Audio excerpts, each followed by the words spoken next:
أعوذ بالله من الشيطان الرجيم.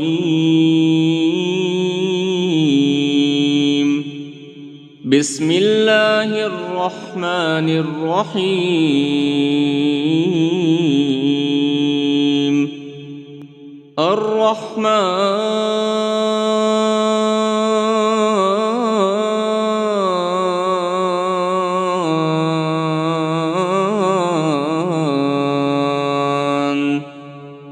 علم القرآن خلق الإنسان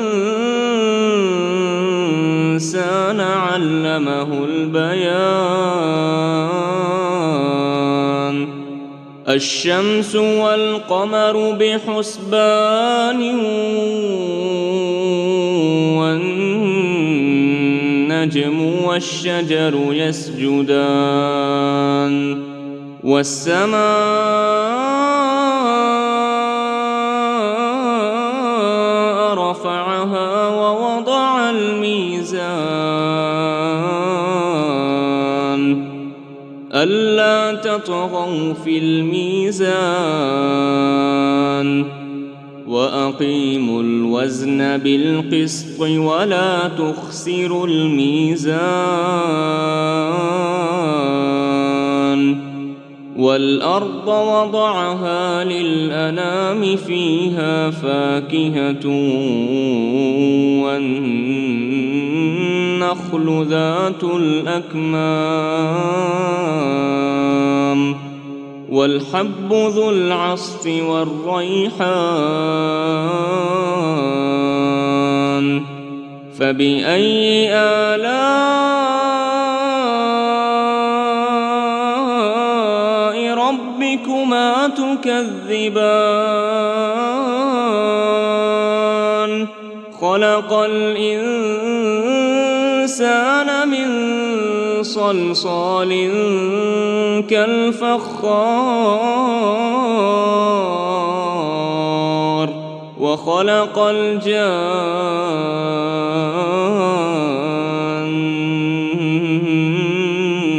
من مارج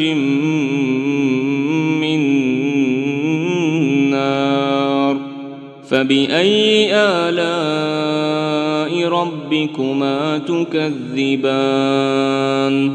رب المشرقين ورب المغربين.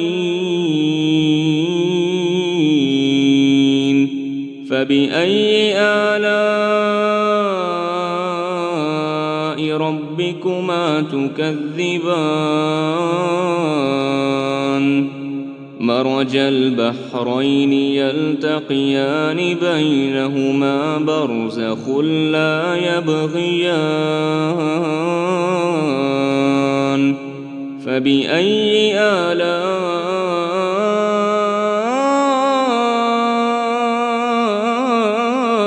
ربكما تكذبان؟ يخرج منهما اللؤلؤ والمرجان. فبأي آلاء ربكما تكذبان؟ وله الجوار المنشآت في البحر كالأعلام.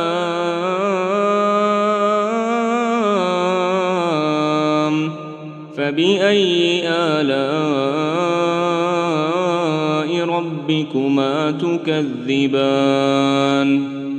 كل من عليها فان ويبقى وجه ربك ذو الجلال والإكرام.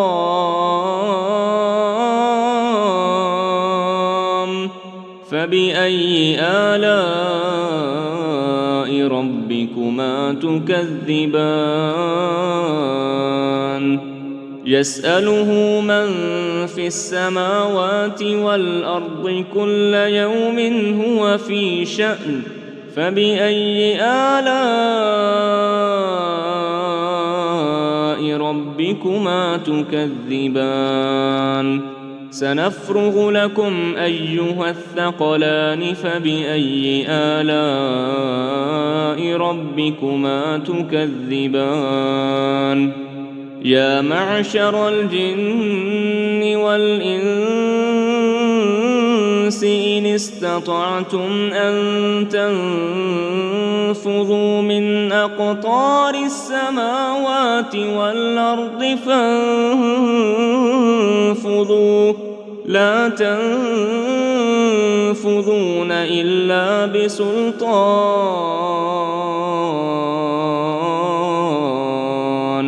فبأي آلاء ربكما تكذبان يرسل عليكما شواظ من نار ونحاس فلا تنتصران فبأي آلاء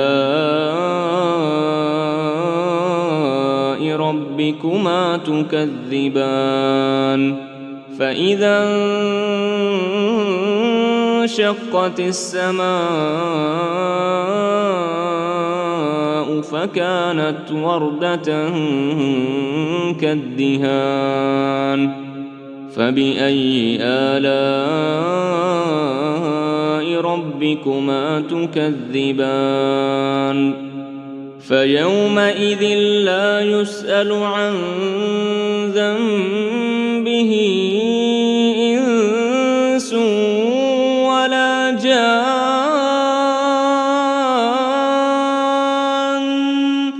فبأي آلاء ربكما تكذبان يعرف المجرمون بسيماهم فيؤخذ بالنواصي والأقدام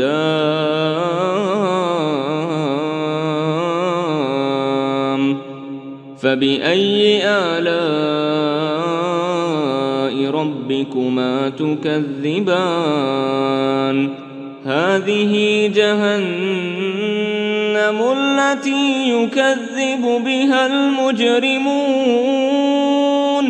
يطوفون بينها وبين حميم آن فبأي آلاء ربكما تكذبان ولمن خاف مقام ربه جنتان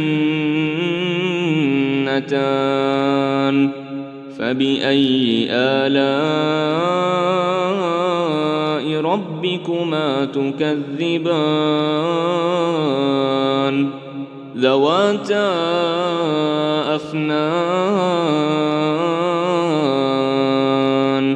فبأي آلاء ربكما تكذبان فيهما عينان تجريان فبأي آلاء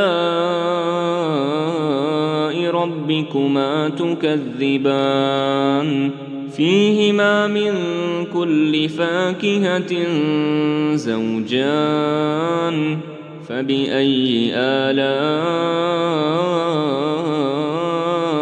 ربكما تكذبان متكئين على فرش بطائنها من استبرق وجنى الجنتين دان فبأي آلاء ربكما تكذبان فيهن قاصرات الطرف لم يطمثهن إنس قبلهم ولا جان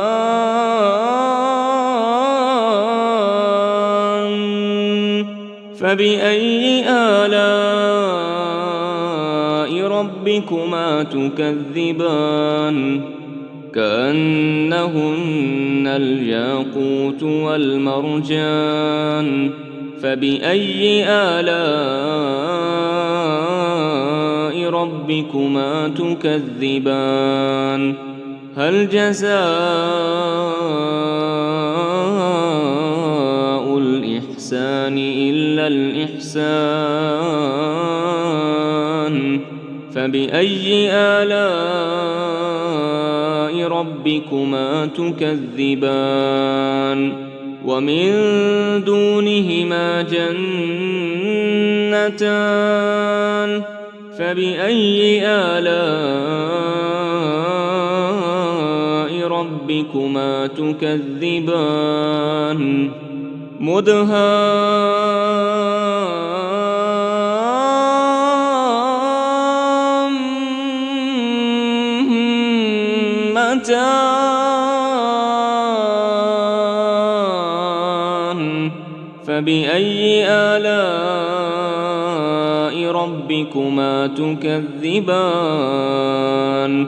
فيهما عينان نضاختان فبأي آلاء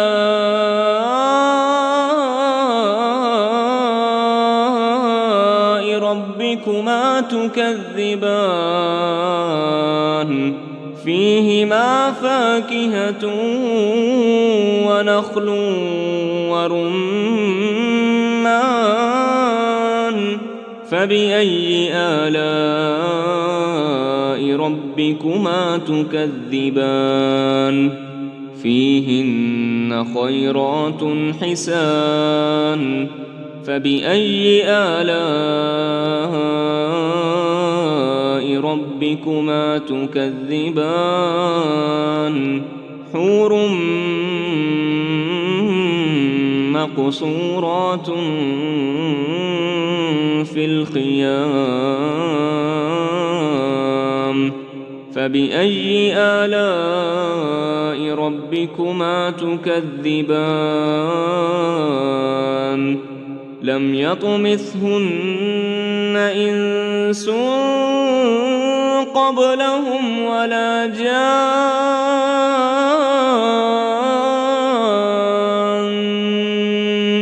فبأي آلاء ربكما تكذبان متكئين على رفرف خضر وعبقري حسان فبأي آلاء ربكما تكذبان تبارك اسم ربك ذي الجلال والإكرام